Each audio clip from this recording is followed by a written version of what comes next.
Hi guys, and welcome to my instruction video on how to use a tripod. So when you collect your tripod, it will most likely be in one of these carrying cases or something similar. So we will unzip the top here and pull out our tripod. And when you pull your tripod out of the carrying case, if it has one, it will look something like this. So it will be packed down into its most compact form. At the top here of the tripod, you will see there's a handle sticking out just there. If we twist that anti-clockwise, you'll notice that the top part, the head of the tripod, becomes loose. This is our tilting function on the tripod. Now we can lock that off. If we twist this handle again, but twist it clockwise, it'll lock it into position. Next up, if we pull like this, make sure that that center snaps into position. We can pull up these tabs. Some of the tripods only have two. This particular tripod has three. This allows us to extend the legs like so. So that is the full length of the leg. And we can do that on each leg. To secure the legs in position, you simply pull these tabs back down again, and the leg is locked into its fullest position. It's important to make sure that your tripod is set up so that it's level. On some of the tripods, not all of them, you will find there is a spirit level. So it'll either be a circular shape like that with a bobble in the middle, or it'll be a bar with two red bars and a bobble in the middle of that. The idea being, if the bobble is in between the two lines, or the red circle on the circular spirit level, that means that your tripod is more or less level. If, for example, you need to adjust the tripod legs to compensate for uneven ground, for example, let's say that you're filming on a slight hill, or if you're filming on stairs, please be careful if you do any filming on stairs, watch where you put your feet. If you need to adjust for that, you can adjust the legs using the tabs. So I'm pulling up these two tabs. I can then push that leg down. So that one leg is a lot shorter than the other two. If you pull this tab up, you can adjust that section of the leg all the way down to there and all the way up to there. And this works for both of these sections here. So you have your two tabs there, you also have another tab up here, and you can adjust and put that leg wherever you need it to be. To fit the camera to the tripod, you will need to hold the tripod towards you with this handle pointing towards your chest. On the top, you will see there is a plate with a screw fitting, and there is a trigger. If we pull that trigger towards us, like so, the plate will then become loose and we can remove it.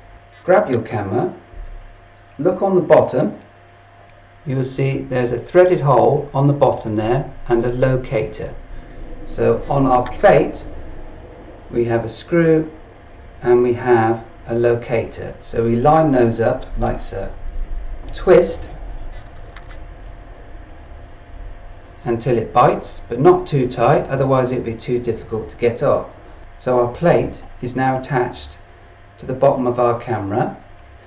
Fitting the camera to our tripod with the plate attached is like so. So hold the tripod with the handle towards your chest, right side down of the plate into the section on top of the tripod. Pull the trigger towards you again until the plate drops down. Let go of that trigger and then push away. And then you'll see that your camera is now securely attached to the top of our tripod. With our camera now securely attached to the top of our tripod, there are some more functions, some more movements that we can do. So we've already looked at how to tilt the camera by twisting this handle, twisting it anti-clockwise to loosen and clockwise to tighten. So that's our tilt function. On the side here you will see there is a screw fitting. If we loosen that off, that allows us to then pan the camera. Make sure you loosen that all the way, otherwise you will have a problem with judder, which we want to avoid. So keep that loose, and that is our panning action. If I turn the camera so that it's facing me, you can see at the back here there is another screw fitting just here. If we loosen that, this allows us to move the camera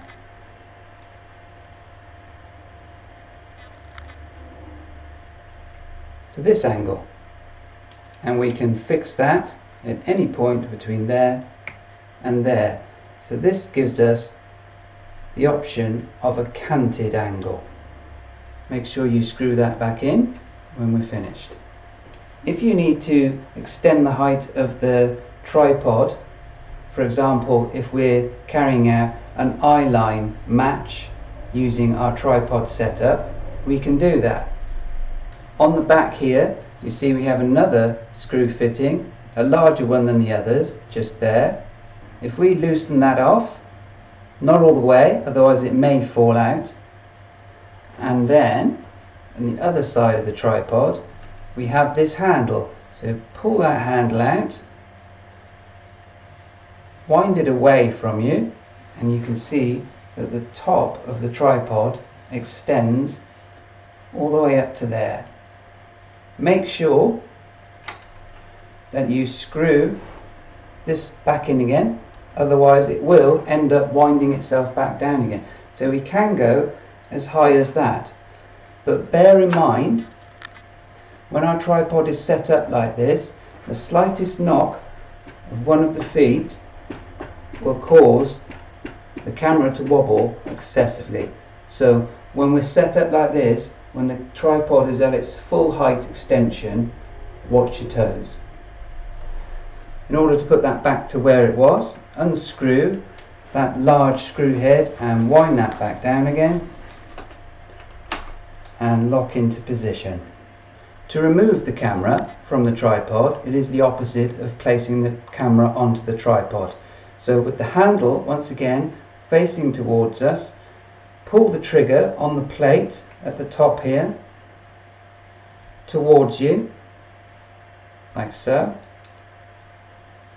This will then loosen off the bracket, pull the bracket up with the camera attached and lift away. Ensure you remove the plate from the bottom of the camera and place it back on top of the tripod upon return.